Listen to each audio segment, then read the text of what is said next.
Mwambie Yesu arudie. Nisisahau neno lako.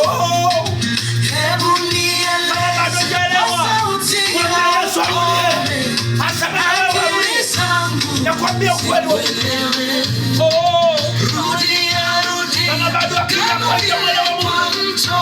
Mwambie Yesu arudie. Nisisahau neno lako. Wananieleza kile kilichokufanya ukaja hapa wakati ule. Yote ya mbinguni hukuyaona kitu, ukaja ishi na viumbe vyako. Hebu nieleze kwa sauti ya upole. Mwambie Mungu aseme na wewe kwa sauti ya upole. Rudia kama vile kwa mtoto. Nisisahau neno lako. Hebu nieleze kwa sauti ya upole. Akili zangu zikuelewe. Rudia kama vile kwa mtoto. Nisisahau neno lako. Uongo hautakaa mbele yangu. Nitamtumikia Bwana Mungu wangu. Kifungo nitajiachia. Hebu mfungo yako mtuachie. Nusu akili yako mbele wa Mungu. Kwa dhambi iliyokuwa yangu.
Zidi kutuonesha ubaya wa nafsi ili tusirudi huko tena. Wakati nani tunajua